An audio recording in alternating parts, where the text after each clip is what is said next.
इतने बड़े 135 करोड़ के देश के लिए एक साथ तो सारी डोजेज नहीं उपलब्ध हो सकती।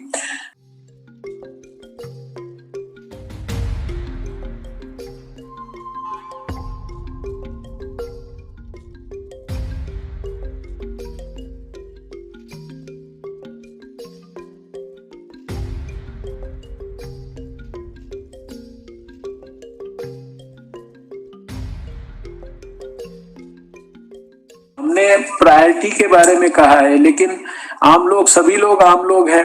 और प्रायोरिटी का आधार जो है वो भी वैज्ञानिक दृष्टि से ही प्रायोरिटी चूज की गई है, क्योंकि इतने बड़े 135 करोड़ के देश के लिए एक साथ तो सारी डोजेज नहीं उपलब्ध हो सकती। जैसे हमारा अनुमान है कि हमारे को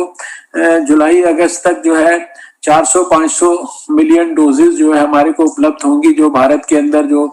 वैक्सीन का रिसर्च करके जो आउटकम आने की संभावना है। अभी जो क्लिनिकल ट्रायल के थर्ड फेजेस में जो लोग पहुंच गए हैं, वो जिस स्थिति में है, कब से वो वैक्सीन डिलीवर कर सकते हैं, उसके आधार पर जो एक हमने टेंटेटिव गाइडलाइन बनाई है, उसमें करीब ये जो डोजेज है 400-500 मिलियन, ये 25-30 करोड़ लोगों को मैक्सिमम जो है शुरुआती, क्योंकि ये एक वैक्सीन को 2 हफ्ते 3 हफ्ते के गैप पे 2-2 बार लगाना होगा एक एक व्यक्ति को, तो स्वाभाविक है कि सोसाइटी में प्रायोरिटाइज करना पड़ेगा। तो आप जानते हैं कि जो हेल्थ केयर वर्कर है, जो अस्पतालों में काम कर रहा है, जो कोरोना वॉरियर है, जो 10 महीने से लगातार अपने प्राणों को भी खतरे में डालकर, और कितने लोगों के प्राण भी उनके चले गए हैं इसके अंदर, तो उनको जो है उसके अंदर नेचुरली प्रायोरिटाइज किया गया है। उसके बाद जो है थोड़े जो 65 साल से ऊपर के बुजुर्ग हैं उनको प्रायोरिटाइज किया गया है। उसके बाद 50 साल से 65 साल वालों को प्रायोरिटाइज किया गया है। उसके बाद 50 साल से कम के जिनको दूसरी बीमारियां हैं उनको, यानी ये हमारा कोई डिस्कशन है कि हमने किसी चीज के ऊपर टिक मार दिया, ये सब कुछ वैज्ञानिक दृष्टि से एक्सपर्ट्स इसको डिसाइड कर रहे हैं। अगर हमारे पास एक साथ 135 करोड़ लोगों के लिए वैक्सीन होती तो हम फिर 135 करोड़ लोगों को एक साथ शुरू कर सकते थे। तो इस दृष्टि से ये प्रायोरिटाइज किया गया है, और उसके लिए बहुत एक वृहद योजना के तहत जो है इसकी बहुत डिटेल्ड प्लानिंग, जो काम हमको अभी अगले साल मार्च अप्रैल में करना है मान लीजिए,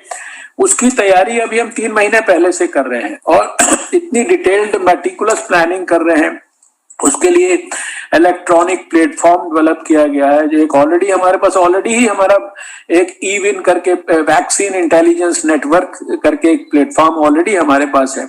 सारे देश में हम जो है, आप जानते हैं, करोड़ों बच्चों को यूनिवर्सल इम्यूनाइजेशन प्रोग्राम में 12 टीके देते हैं। आपने देखा कि भारत ने जहां 60% पोलियोग्रस्त बच्चे दुनिया के थे,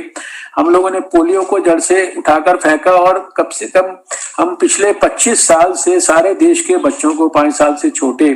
पूरे देश में लाखों सेंटर्स बनाकर उनको -20 डिग्री सेंटीग्रेड पर वैक्सीन पहुंचाते हैं।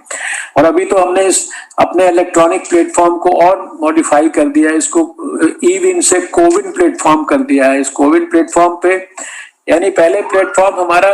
वैक्सीन को, यानी कहाँ मैन्युफैक्चरिंग से लेकर और लास्ट पॉइंट तक जाने तक, उसको उसके टेम्परेचर तक को भी वो ट्रैक करके हमें बताता था कहाँ पर वैक्सीन है। अब वो हमें वैक्सीन किस समय किसको लगेगी, किसने लगाई, कहाँ पर लगाई, किस समय लगाई, और उसका साथ में सर्टिफिकेट भी उसको, यानी इतने लेवल की उसके अंदर सारी ट्रैकिंग और ट्रेसिंग है। तो उसके लिए मैं आपको सिर्फ इतना विश्वास दिलाता हूँ कि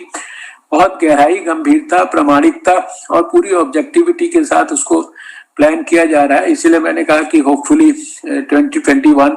should be a better year for all of us as compare to 2020।